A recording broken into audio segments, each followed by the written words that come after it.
جیسے میں 25 سال پہلے بھی جناب اسرائیل صاحب کے گھر پہ رکا تھا اور آج بھی میں انہی کے گھر پر ٹھہرا ہوا ہوں۔ اشرف بھائی ہمارے میزبان بنے، ہم ان کے مہمان۔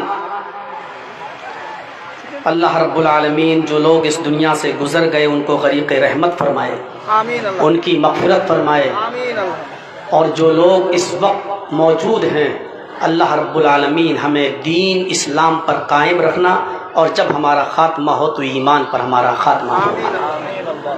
بہت ہی حساس موضوع کی طرف آج میں آپ کو لے چلنا چاہتا ہوں۔ اس دور میں، اس زمانے میں ہمیں اس چیز کی ضرورت ہے۔ جو قرآن کی آیت میں نے آپ کے سامنے ابھی تلاوت کی ہے سورہ بقرہ کے دوسرے رکوع سے، اس آیت کے اندر اللہ تبارک و تعالیٰ نے منافقوں کی ایک نشانی بتائی ہے، ایک علامت بتائی ہے،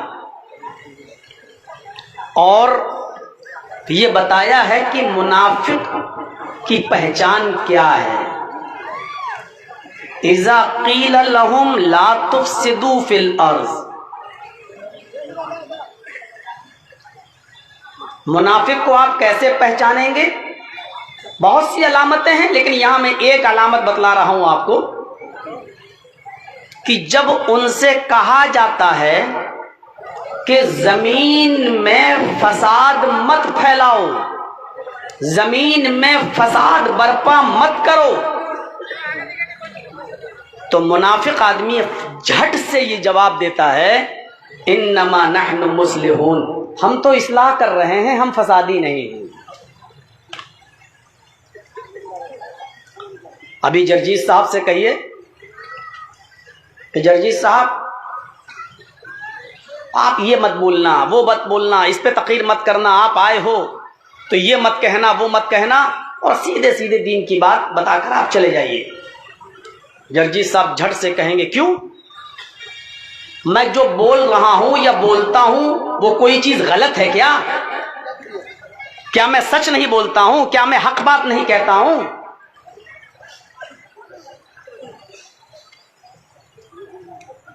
اب آپ ہماری غلطی بتائیے کہ میں نے کیا غلط کہا ہے، یا یہی بات کہی جا رہی ہے؟ حق بات بولنا غلط نہیں ہے،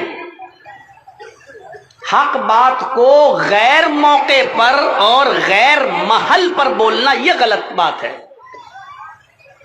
جس وقت جس چیز کی ضرورت ہو اس وقت وہ بات بولی جائے تو ٹھیک ہے۔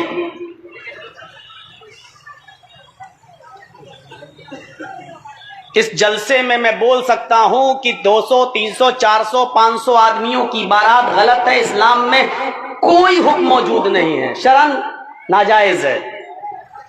ہم اس جلسے میں بول سکتے ہیں، جمعے کے خطبے میں بول سکتے ہیں کہ کسی بھی لڑکی والے کے یہاں کھانا کھانے کی کوئی شرعی دلیل نہیں ملتی کہ لڑکی والے کے یہاں کھانا کھایا جائے، اور لڑکی کا باپ بھی مہمانوں کو اپنے گھر بلا کر ان کو کھانا کھلائے اور بہترین سے بہترین ڈشز بنا کر کھلائے۔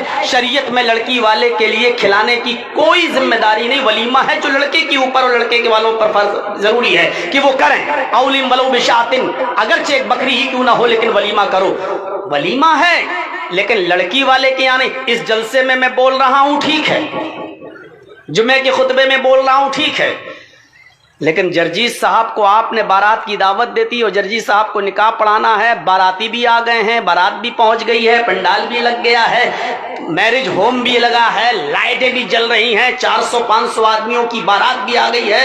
اب ان سب لوگوں کے سامنے جرجیت صاحب کہہ رہے ہیں بارات حرام، یہ چور ہیں، یہ ڈاکو ہیں، کیوں آئے ہیں؟ تو ایسے موقع پر جرجیت صاحب کا بولنا خطرے سے خالی نہیں ہے. ہو سکتا ہے کہ وہی 400 اور 500 آدمی آپ کا گریبان پکڑیں, ماریں, پیٹیں اور آپ کو وہاں سے بھاگنا پڑے. اب آپ جرجیت صاحب کہہ رہے ہیں کیا میں نے غلط بات بولی ہے, کیا صحیح نہیں ہے؟ جرجیت صاحب آپ بولے تو صحیح ہو, لیکن موقع اور محل تو دیکھتے کہ موقع اور محل کیا ہے. اسی موقع اور محل کے پس منظر میں اللہ کے نبی نے فرمایا من رأى منكم منکرا فلیغیرہ بیدہ. جب تم کسی برائی کو اپنی آنکھوں سے دیکھ لو تو کوشش کرو اس کو اپنے ہاتھ سے روکنے کی, اپنے ہاتھ سے اس کو مٹاؤ, اس برائی کو اپنے ہاتھ سے روکو. لیکن اس کے فوراً بعد ہی اللہ کے نبی نے فرما دیا وَإِن لَّمْ يَسْتَطِعْ فَبِاللِّسَانِ. اگر ہاتھ سے اس برائی کو دور کرنا ممکن نہ ہو تو یہ نہیں کہا کہ لڑو, یہ نہیں کہا کہ جھگڑا کرو, یہ نہیں کہا کہ زبردستی اس کو مٹاؤ. اگر ہاتھ سے کسی برائی کو روکنے میں فتنہ پھیل سکتا ہے, فساد برپا ہو سکتا ہے, لڑائی ہو سکتی ہے, جھگڑا ہو سکتا ہے, تو تم وہاں اس برائی کو ہاتھ سے مت روکو, فَبِلِسَانِهِ اپنی زبان سے منع کرو.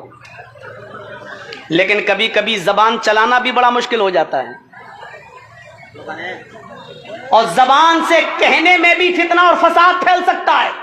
اس لیے اللہ کے رسول نے یہ نہیں کہا کہ زبان سے ہر حال میں کہو اور اس برائی کو زبان سے کہہ کر مٹاؤ, نہیں. فَمَن لَّمْ يَسْتَطِعْ فَبِقَلْبِهِ. اگر زبان سے کوئی بات کہنے میں برائی کے مٹانے کے لیے اگر اس میں بھی جھگڑا ہو سکتا ہو, اس میں بھی فساد ہو سکتا ہو, اس میں بھی لفڑا ہو سکتا ہو, اس میں بھی خون خرابہ ہو سکتا ہو, تو تم زبان سے بھی ان کو منع مت کرو, فَبِقَلْبِهِ تو دل سے برا جانو, لیکن فتنہ اور فساد نہ پھیلاؤ, یہ کہا ہے. اب آپ اندازہ لگا سکتے ہیں برائی کو اتنے زور و شور کے ساتھ مٹانے کا حکم دیا کہ ہاتھ سے روکو, لیکن اگر ہاتھ سے روکنے میں فتنہ اور فساد خون خرابہ ہونے کا ڈر ہو تو ہاتھ سے مت روکو, زبان سے منع کرو.